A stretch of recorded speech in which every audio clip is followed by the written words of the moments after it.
Hello friends, welcome to news Tamil online. நாம குழந்தைய இருந்தப்போ நடந்த எதுவுமே நம் நினைவில் இல்லாதது ஏன்? இந்த டவுட் எல்லாருக்குமே இருக்கும். இத பத்தி தான் நாம இந்த வீடியோல பார்க்க போறோம். வீடியோக்குள்ள போறதுக்கு முன்னாடி நீங்க இன்னும் நம்ம சேனல் சப்ஸ்கிரைப் பண்ணலைன்னா சப்ஸ்கிரைப் பண்ணிக்கோங்க. வாங்க வீடியோக்குள்ள போகலாம். நாம் பிறந்த நாளு, நாம எடுத்து வச்ச முதல் அடியும், நாம் பேசின முதல் வார்த்தைகளும் எல்லாமே நம்ம வாழ்க்கையில ரொம்ப முக்கியமான நேரங்கள் தான். ஆனா இதுல எதையுமே நம்மளுக்கு ஞாபகம் இருக்காது.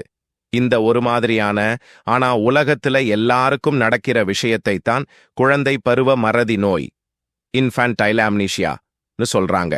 நரம்பியல் ஆராய்ச்சியாளர்களும் மனோதத்துவ நிபுணர்களும் வருஷக்கணக்கா இந்த கேள்விக்கு பதில் தேடி தவிச்சிட்டு இருக்கிறாங்க. 3-4 வயசுக்கு முன்னாடி நம்ம வாழ்க்கையில நடந்த விஷயங்களை நம்மளால ஞாபகம் வச்சுக்க முடியலன்னா அது உலகம் முழுக்க இருக்கிற ஒரு விஷயம்தான். நம்மளுக்கு முதல்ல ஞாபகம் வர்ற விஷயங்கள் பெரும்பாலும் 3 வயசுலிருந்து 7 வயசுக்குள்ள நடந்ததாத்தான் இருக்கும். இந்த ஞாபகங்களும் கூட ஆரம்பத்துல துண்டு துண்டாத்தான் இருக்கும். போக போக மங்கலாயிடும். இந்த மறதி எவ்வளவு நாளைக்கு இருக்கும், எப்படி இருக்கும்னு ஆளுக்கு ஆள் மாறுபடும். ஆனா அடிப்படையில மனுஷங்க எல்லாருக்கும் இந்த விஷயம் ஒரே மாதிரி தான் நடக்குது. இத ஒரு நோயின்னு சொல்ல முடியாது. மனுஷங்க வளர்றதுல இது ஒரு சாதாரணமான பகுதின்னு தான் நினைக்கிறாங்க. இந்த விஷயத்தை பத்தி முறைப்படி ஆராய்ச்சி செய்ய ஆரம்பிச்சது சிக்மண்ட் ஃப்ரைட்டாலதான்னு சொல்லலாம். 20ஆம் நூற்றாண்டின் ஆரம்பத்துல ஃப்ரைட் தான் இதுக்கு குழந்தை பருவ மறதின்னு பேர் வச்சாரு. அவருக்கு என்ன தோணுச்சுன்னா, மனசுல இருக்கிற கஷ்டங்களும் உளவியல் ரீதியான காரணங்களும் தான் இதுக்கு காரணம்னு சொன்னாரு. முக்கியமா மனசுக்குள்ளேயே அமுக்கி வைக்கிற ரெப்ரெஷன் தத்துவம் மூலமா சின்ன வயசுல மனச கஷ்டப்படுத்தின விஷயங்கள் ஞாபகத்திலிருந்து வெளியில தள்ளப்படுதுன்னு வாதிட்டாரு. ஆனா இப்போதைய விஞ்ஞானம் இந்த விளக்கத்தை முழுசா ஏத்துக்கல. ஏன்னா இந்த மறதி சந்தோஷமான விஷயமா இருந்தாலும் சரி, சோகமான விஷயமா இருந்தாலும் சரி, எல்லா வகை அனுபவத்துக்கும் பொதுவாத்தானே இருக்கு.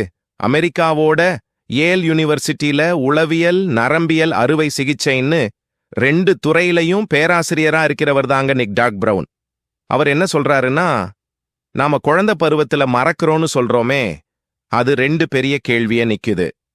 1, நாம சின்ன வயசுலயே விஷயங்களை ஞாபகமா வச்சிருந்தோம். ஆனா வளர்ந்த பிறகு அதை எடுக்க முடியலையா? இல்லைன்னா நாம வளர வரைக்கும் அந்த மாதிரி ஞாபகங்களே நமக்குள்ள உருவாகலையா? இந்த கேள்விகளுக்கு பின்னால இருக்கிற 3 முக்கியமான விஷயங்கள். நாம சின்ன புள்ளையா இருக்கும்போது நடக்கிற விஷயங்கள் எல்லாம் செயல்முறை நினைவுகள், எபிசாடிக் மெமரிஸ்னு சொல்லுவாங்க. அதாவது ஒரு குறிப்பிட்ட டைம், இடம், நம்ம ஃபீலிங்ஸ்னு எல்லாம் சேர்ந்து இருக்கிற தனிப்பட்ட அனுபவங்கள். இந்த ஞாபகங்கள்லாம் பெரும்பாலும் வார்த்தைகளா இல்லாம படங்களா, உணர்வுகளா, சத்தங்களா தான் நம்ம மூளையில சேருது. ஆனா வளர்ந்த பிறகு அத பத்தி நினைக்கிறப்பவோ மத்தவங்க கிட்ட சொல்றப்பவோ நாம வார்த்தைகளாதான் மாத்தி பேசுறோம். குழந்தை பருவத்துல நமக்கு நல்லா பேசத் தெரியாததால மொழி இல்லாம சேமிச்ச அந்த ஞாபகங்களை வளர்ந்த பிறகு மொழி தெரிஞ்ச நம்ம மூளையால தேடி எடுக்க முடியாம போறது ஒரு காரணமா இருக்கலாம். இன்னொன்னு, தனக்குன்னு ஒரு சுயம், செல்ஃப் அவேர்னஸ், அதாவது நானுங்கிற உணர்வு முழுசா வராததால நடந்த விஷயங்கள் ஒழுங்கா அடுக்கப்படாம போகுதுன்னு சொல்றாங்க. இது என்னோட அனுபவம்னு முத்திரை குத்தத் தெரியாததால அந்த ஞாபகங்கள்லாம் அங்கங்க சிதறி ஒட்டாம கிடக்குது. புதுசா ஒரு விஷயத்தை ஞாபகமா ஆக்குறதுக்கும், குறுகிய நேர ஞாபகத்தை ரொம்ப நாளைக்கு நிலைக்கிற நீண்டகால ஞாபகமா மாத்துறதுக்கும் நம்ம மூளையில ஹிப்போகேம்பஸ்னு ஒரு கடல் குதிரை வடிவ பகுதி இருக்கு. மூளையோட மத்த பாகங்களை விட இந்த ஹிப்போகேம்பஸ் ரொம்ப மெதுவாத்தான் வளருது. பிறந்ததிலிருந்தே வேலை செய்ய ஆரம்பிச்சாலும் அதுக்குள்ள இருக்கிற நரம்பு வலை பின்னல்கள், நரம்பு வேகத்தை அதிகப்படுத்துற மயலின்னு சொல்ற காப்பு படலம்னு எல்லாம் நம்ம குழந்தை பருவம் முழுக்க, ஏன் டீனேஜ் வரைக்கும் கூட வளர்ந்துகிட்டே தான் இருக்கு. பேராசிரியர் ட்ரக் பிரவுன் என்ன சொல்றாருன்னா, குழந்தைங்க வளர வளர இது போய்கிட்டே இருக்கு. அதனால நம்ம சின்ன வயசுல நடந்த அனுபவங்களை நம்மளால சேமிச்சு வைக்க முடியாம போயிருக்கலாம். ஏன்னா அதுக்கு தேவையான அமைப்பு அப்போ நம்ம கிட்ட இருக்காது. புது நியூரான்கள் உருவாகி பழைய ஞாபகங்களை கலைக்கிறது. இது ஒரு சுவாரஸ்யமான புதுசான ஒரு விஷயம். மூளையில புது நரம்பு செல்கள், நியூரான்கள் உருவாகிற நரம்பியல் தளமாற்றம், நியூரோஜெனிசிஸ் ங்கிற விஷயத்தை பத்தி இது பேசுது. நம்ம சின்ன வயசுல இந்த ஹிப்போகேம்பஸ் பகுதியில புது நியூரான்கள் உருவாகிற வேகம் ரொம்ப அதிகமா இருக்கும். இப்படி புதுசா வர்ற நியூரான்கள் ஏற்கனவே உருவான ஞாபக சுற்றுகளை மெமரி சர்க்கிட்ஸ் கலைச்சு அதை நிலையா இல்லாம ஆக்கிடுதுன்னு சில ஆராய்ச்சி சொல்லுது. குழந்தைகளோட மூளைய ஸ்கேன் செஞ்சது போன 10 வருஷங்கள் வரைக்கும் குழந்தைகளுக்கு நீண்டகால ஞாபகங்களை உருவாக்க முடியாதுன்னே நிறைய பேர் நம்பிட்டு இருந்தாங்க. ஆனா பேராசிரியர் டர்க் பிரவுன் 2024 வெளியிட்ட ஒரு ஆய்வு இந்த நம்பிக்கையையே கேள்வி கேக்குது. 4 மாச குழந்தைங்க இருந்து 2 வயசு வரைக்கும் உள்ள 26 குழந்தைகளோட மூளையை ஃபங்க்ஷனல் மேக்னெட்டிக் ரெசோனன்ஸ் இமேஜிங் எஃப்எம்ஆர்ஐங்கிற புது டெக்னிக் மூலமா அவரோட டீம் ஸ்கேன் செஞ்சாங்க. இந்த ஆய்வின் போது குழந்தைகளுக்கு தொடர்ந்து சில போட்டோக்களை காட்டினாங்க. அப்புறம் ஒரு புது போட்டோவோட சேர்த்து முன்னாடி காட்டின ஒரு பழைய போட்டோவையும் காட்டினாங்க. குழந்தைகளோட கண் அசைவுகளை வச்சு கண்டுபிடிக்கிற தொழில்நுட்பத்தை பயன்படுத்தினாங்க. குழந்தைங்க பழைய போட்டோவை அதிக நேரம் பார்த்தா அது அவங்க அந்த படத்தை ஞாபகம் வச்சிருக்கிறாங்க. புது படத்திலிருந்து அதை தனியா கண்டுபிடிக்கிறாங்கன்னு அர்த்தம். ஒரு குழந்தைக்கு 12 மாசத்துக்கு மேல ஆகிடுச்சுன்னா அவங்க ஆரம்பத்துல ஒரு போட்டோவை பார்க்கிறப்போ அவங்களோட ஹிப்போகேம்பஸ் பகுதியில அதிகமா செயல்பாடு இருந்தா அப்புறம் அவங்க அந்த படத்தை ஞாபகம் வச்சிருக்கிறதுக்கு நிறைய வாய்ப்பு இருக்குன்னு கண்டுபிடிச்சாங்க. இந்த ரிசல்ட் என்ன சொல்ல வருதுன்னா, குழந்தைக்கு ஒரு வயசு ஆகும்போது ஹிப்போகேம்பஸ் ஏதோ ஒரு விதத்துல ஞாபகத்தை சேமிச்சு வைக்குதுன்னு தெரியுது.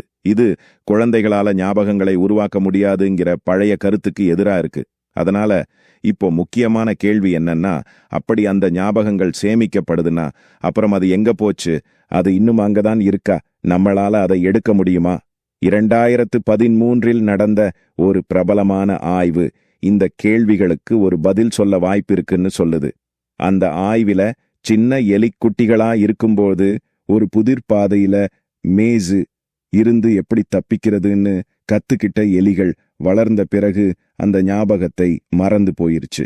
ஆனா ஆரம்பத்துல கத்துக்கிறதுல வேலை செஞ்ச ஹிப்போகேம்பஸ் பகுதிகளை ஒளியியல் மூலமா செயற்கையா ஆப்டோஜெனடிக்ஸ் தூண்டிவிட்டப்போ அந்த மறைஞ்சிருந்த ஞாபகங்கள் அவங்களுக்கு திரும்ப வந்துச்சு. நம்ம ஞாபகங்கள் இழந்து போகல, ஆனா எட்ட முடியாத இடத்துல சேமிச்சு வச்சிருக்குன்னு சொல்றாங்க. மூளை வளர வளர புது ஞாபகங்கள் மேல மேல வர்றதால சின்ன வயசுல நடந்ததெல்லாம் உள்ளேயே மறைஞ்சு போயிடுதாம். ஆனா சரியான திறவுகோல் கிடைச்சா அதையெல்லாம் திரும்ப எடுக்க முடியுமாம். மனுஷங்களுக்கு இது சாத்தியமானு இன்னும் ஆராய்ச்சி பண்ணிட்டு இருக்காங்க. சின்ன வயசுல நடந்ததா நாம நம்புறது உண்மையிலேயே நடந்ததா? இதுதான் போலி நினைவுகள்னு சொல்றாங்க. நம்ம ஞாபகங்கிறது கண்ணாடி மாதிரி அப்படியே பிரதிபலிக்காது. அது நம்ம மூளையே திரும்ப கட்டி எழுப்புற வேலைதான். யாராவது ஒரு கதைய நம்ம கிட்ட திரும்ப திரும்ப சொன்னா, நீ 2 வயசுல பீச்சில ஓடிட்டன்னு அந்த வாசனையும் வெயிலும் நம்ம கற்பனையோட சேர்ந்து அது உண்மையிலேயே நடந்த மாதிரி ஒரு ஸ்ட்ராங்கான போலி நினைவா மாறிடும்னு சொல்றாங்க. உலகத்துல எல்லாருக்கும் குழந்தை பருவ மறதி பொதுவா இருந்தாலும் முதல் ஞாபகம் எந்த வயசுல வருங்கிறது நாட்டுக்கு நாடு மாறுது. நான்கிறதுக்கு முக்கியத்துவம் கொடுக்கிற அமெரிக்கா மாதிரி கலாச்சாரத்துல இருக்கவங்களுக்கு அவங்க சம்பந்தப்பட்ட ஞாபகங்கள் சீக்கிரமா வருதாம். ஆனா நாம்னு கூட்டமா இருக்கிற கிழக்கு ஆசியா மாதிரி கலாச்சாரத்துல இருக்கவங்களுக்கு அவங்க ஞாபகங்கள் மத்தவங்களோட சேர்ந்த மாதிரி இருக்குதாம். ஏன்னா பெற்றோர் குழந்தைகள் கிட்ட ஏன் அழுத, எவ்வளவு கோபமா இருந்த நு பேசி நம்மள பத்தின ஞாபகத்தை திரும்ப திரும்ப சொல்லி அதை ஸ்ட்ராங்கா நிலைக்க வைக்கிறாங்க. கடைசியா இந்த குழந்தை பருவ மறதிங்கிறது மூளை வளர்ச்சி, நம்ம பேசுற மொழி, சமூகம்னு எல்லாத்தையும் பொறுத்தது. பேராசிரியர் டர்க் பிரவுன் சொல்ற மாதிரி இந்த மறதியை சுத்தி இருக்கிற மர்மம் நாம யாருங்கிறதையே பேசுது. முதல் சில வருஷத்துல நடந்தது மறந்து போனாலும் மொழி கத்துக்கிறது, பாச பிணைப்பு இதெல்லாம் அந்த மறந்து போன் காலத்துலதான் ஸ்ட்ராங்கா நம்மள உருவாக்கி இருக்கு. அதாவது நம்மள உருவாக்குன காலம் நமக்கு ஞாபகம் இல்லை, ஆனா ஞாபகம் இருக்கிற நிகழ்வுகள் தான் நம்மள வடிவமைக்குது. ரொம்ப சிம்பிளா சொல்லணும்னா நம்ம ஆரம்ப வாழ்க்கையோட மர்மம் இதுதான். இந்த வீடியோ பிடிச்சிருந்தா லைக் பண்ணுங்க, அப்படியே உங்க ஃப்ரெண்ட்ஸ் அண்ட் ஃபேமிலியக்கும் ஷேர் பண்ணி நம்ம சேனலையும் சப்ஸ்கிரைப் பண்ணிக்கோங்க.